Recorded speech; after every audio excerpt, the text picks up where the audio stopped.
ভগবান যদি আপনার প্রার্থনায় একেবারেই সাড়া দেন, মানে এক ডাকেই সাড়া দিলেন, তাহলে আপনি যেটা চাইলেন ভগবান সেটা আপনাকে দিলেন।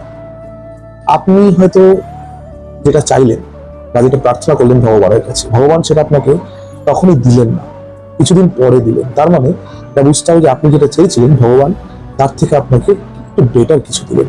কিন্তু আপনি যখন প্রার্থনা করলেন এবং সেই প্রার্থনার পরিপ্রেক্ষিতে ভগবান আপনাকে অনেকটা সময় ওয়েট যখন করায়, তার মানে ভগবান আপনাকে বেস্টটা দেবে।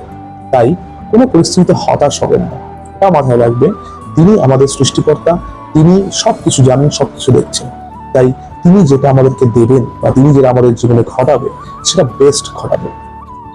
আমরা খুব অল্পেতেই মানে আমাদের মন ছোট করে ফেলি, বা আজকালকার দিনে যে বিভিন্ন রকমের বয়ফ্রেন্ড গার্লফ্রেন্ড এরকম নানান রকম যে সম্পর্ক আরো কত কিছু গজিয়ে উঠেছে, সেগুলোতে দেখা যায় যে একজনের সাথে মনটা মানে মনের মিল ঠিক হলো না, ব্রেকআপ হয়ে গেল বা সামথিং কিছু একটা হলো, বাস অমনি ডিপ্রেশনে চলে গেল বা সামথিং অ্যাংজাইটি এসব এদিক ওদিক অনেক কিছু হয়ে গেল।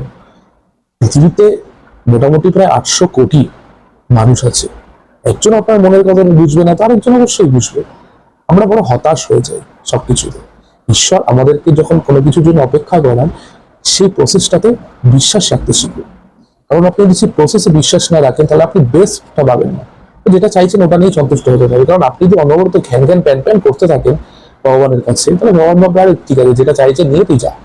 কিন্তু যদি আপনি ঈশ্বরের যে প্রসেস, ঈশ্বর আপনাকে যদি অপেক্ষা করাচ্ছে, আপনি যদি সে অপেক্ষার প্রসেসে বিশ্বাস রাখেন, তাহলে আপনার জন্য বেস্টটা হবে। তাই সবাই আমরা জীবনে বেস্টটাই চাইবো। তো সেটার যদি আমাদেরকে সেটাই যদি পেতে হয়, তাহলে আমাদেরকে পেশেন্স রাখতে হবে। কারণ ওয়েট করাচ্ছেন মানেই তিনি একদম দি বেস্ট আমাদের জীবনে দিতে চলেছেন, বা বেস্ট কোনো কিছু আমাদের জীবনে ঘটাতে চলেছেন তিনি। তাই কোনো পরিস্থিতিতে নিজের মনকে ছোট করবেন না, কখনো দুর্বলতা ফিল করবেন না। জানবেন তিনি আপনার সাথে আছেন, এবং যেটুকু রাস্তা আপনার মনে হচ্ছে দুর্গম, সেটাও তিনি আপনার হাত ধরে পার করে দেবেন। শুধু আপনাকে একটাই কাজ করতে হবে, যে তার নামের আশ্রয় নিতে হবে এবং তার নামে বিশ্বাস করে তার মানে মানসিকভাবে, সচক্ষে আমরা ঈশ্বরকে তো দর্শন করার মতন যোগ্য হইনি, মানসিকভাবে আপনি তার হাত ধরে থাকুন, বাকিটা দেখবেন ঠিক হয়ে যাবে। তিনি সবটা সুন্দরভাবে সামলে দেবেন। শ্রী রাধে, শ্রী রাধে।